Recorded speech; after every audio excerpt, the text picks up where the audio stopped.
வெளிப்படுத்தின விசேஷம் முழு புத்தகத்தை நாம் நன்றாக புரிந்து கொள்ள வேண்டுமானால் நடக்க போகும் சம்பவங்களை வரிசைப்படுத்தி ஒரு கண்ணோட்டமாக பார்க்கலாம். 1ஆம் அதிகாரத்தில் அப்போஸ்தலனாகிய யோவான் பத்ம தீவிலே தனிமையாய் இருக்கிறார். அப்பொழுது தேவ தூதன் அவருக்கு தரிசனமாகி சீக்கிரத்தில் சம்பவிக்க வேண்டியவைகளை அவருக்கு காண்பிக்கிறார்.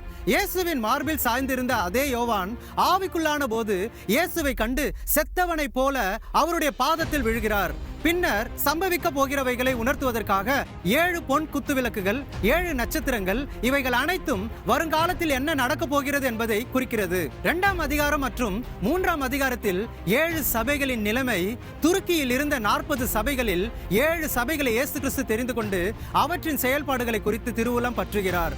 மேலும் இந்த பூமியில் அந்தந்த காலகட்டத்தில் நடப்பவைகளையும் அந்த சபைகளின் நிலைமையை குறித்து அறிக்கையிடுகிறார். பின்பு யோவானை பரலோகத்திற்கு ஏறி வரும்படி தேவதூதன் அழைக்கிறார். அங்கே பரலோகத்தில் நடக்கும் ஆராதனையை யோவான் காண்கிறார். 4ஆம் அதிகாரத்தில் பிதாவாகிய தேவனை ஆராதிக்கிறதையும் 5ஆம் அதிகாரத்தில் ஆட்டுக்குட்டியானவராகிய இயேசு கிறிஸ்துவுக்கு ஆராதனை செலுத்தப்படுகிறதையும், இந்த ஆராதனையை படிப்பதன் மூலம் துதி என்பது ஒரு பாடலாக இருக்கலாம், ஆனால் ஆராதனை என்பது சரணடைதல் என்பதை புரிந்து கொள்ள வேண்டும். மூப்பர்கள் ஆட்டுக்குட்டியானவருக்கு முன்பாக முகங்குப்புற விழுந்து வணங்குவதே மெய்யான ஆராதனை. நாம் குனிந்து ஆராதிக்கும் போது நம்முடைய இருதயம் தலைக்கு மேலாக இருக்கிறது. ஆராதனை என்பது புத்தியினால் அல்ல, இருதயத்தினால் ஆவிக்குரிய முறையில் செய்யப்பட வேண்டும். பிதாவாகிய தேவனுடைய வலது கரத்தில் இருந்த அந்த முத்திரை போடப்பட்ட புஸ்தகத்தை திறக்க இயேசு கிறிஸ்து ஒருவரே பாத்திரராக இருந்தார். 6 இருந்து 11ஆம் அதிகாரம் வரை யூதர்களின் கண்ணோட்டத்தில் சம்பவிக்க போகும் காரியங்கள்.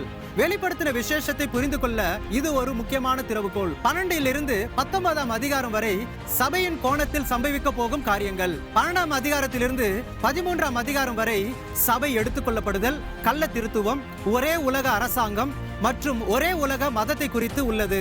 ஆனால் உலகம் இன்னும் அந்த ஒரே உலக அரசாங்கத்தையும் மதத்தையும் ஏற்றுக்கொள்ள தயாராகவில்லை. சபை எடுத்துக்கொள்ளப்படுவதற்கு முன்பாக இன்று உலகமெங்கிலும் உள்ள வேதாகம ஆசிரியர்கள் 3ஆம் உலக போரை பற்றியே பேசுகிறார்கள். 12ஆம் அதிகாரத்தில் சபை எடுத்துக்கொள்ளப்படுகிறது. ஸ்திரீ என்பது இப்பொழுது இருக்கிற சபையை குறிக்கிறது, மரியாதை அல்ல. ஆண் பிள்ளை என்பது எடுத்துக்கொள்ளப்பட போகும் ஜனங்களை தவிர இயேசு கிறிஸ்துவை அல்ல.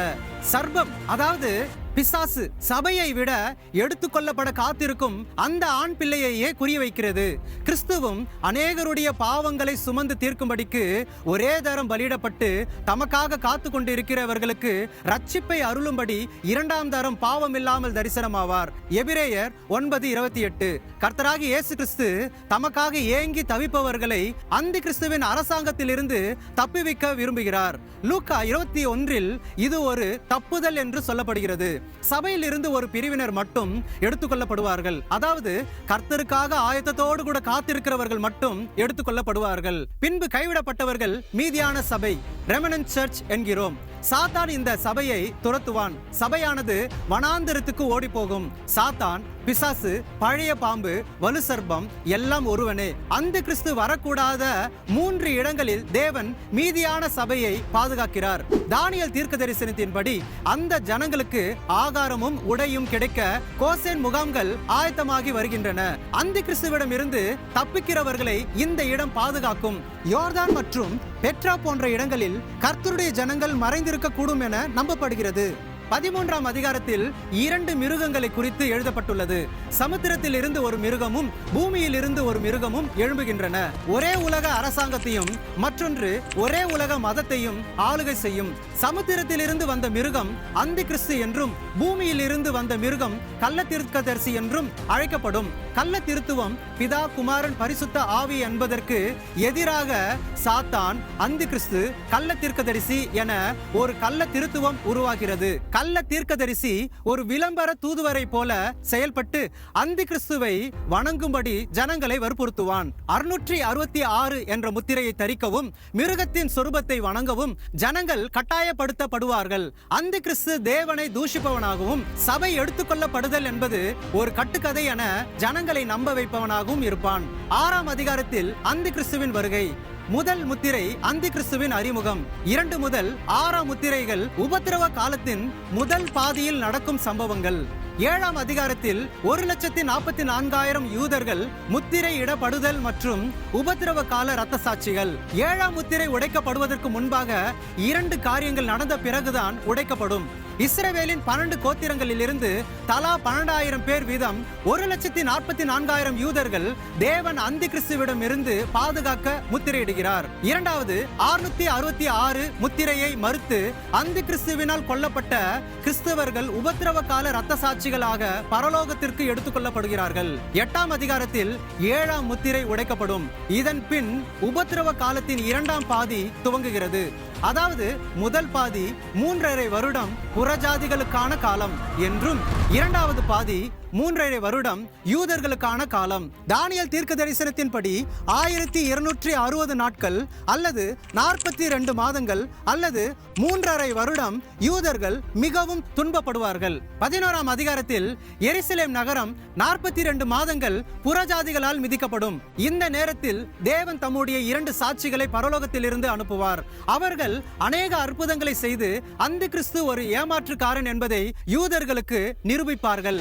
இந்த 3½ வருடம் எருசலேம் வீதிகளில் சாட்சி கூறுவார்கள். யூதர்கள் இவர்கள்தான் தேவன் அனுப்பினவர்கள் என்று அறியும்படி செய்வார்கள்.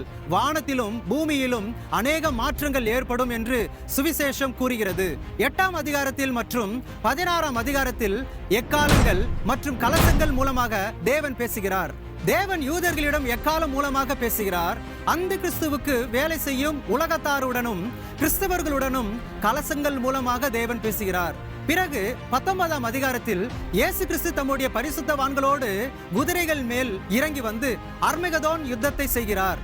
இதில் அந்தி கிறிஸ்துவும் கள்ள தீர்க்கதரிசியும் தோற்கடிக்கப்பட்டு கெஹேனா அதாவது அக்கினி கடலில் தள்ளப்படுவார்கள்.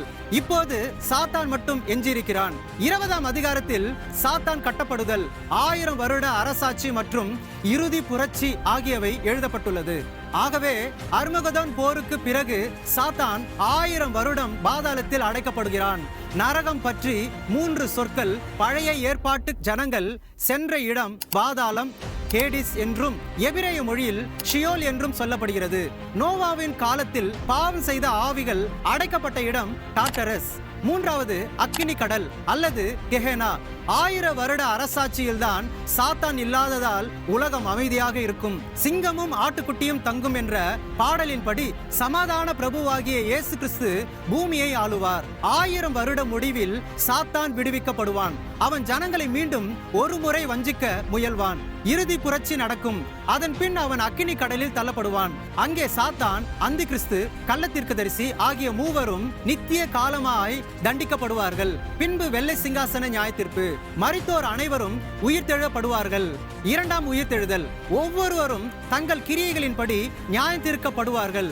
நோவா, தானியேல், யோபு ஆகிய 3 புருஷர்களும் அதில் இருந்தாலும் அவர்கள் தங்கள் நீதியினால் தங்கள் ஆத்துமாக்களை மாத்திரம் தப்புவிப்பார்கள் என்று கர்த்தராகிய ஆண்டவர் சொல்லுகிறார். எசேக்கியேல் 14:14-20.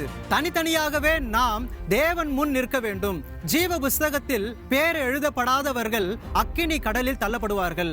21ஆம் அதிகாரம் மற்றும் 22இல் புதிய எருசலேம், புதிய வானம் மற்றும் புதிய பூமி. இது தேவனோடு நாம் கழிக்க போகும் நித்திய வாழ்வை பற்றியது. வேதாகமத்தின் மற்ற இடங்களில் ஆமேன் என்றால் அப்படியே ஆக கடவது என்று பொருள். ஆனால் வெளிப்படுத்துதல் 22ஆம் அதிகாரம் 21இல் உள்ள கடைசி வார்த்தையான ஆமேன் என்பது நிச்சயமாகவே அப்படியே ஆகும் என்ற உறுதியை குறிக்கிறது.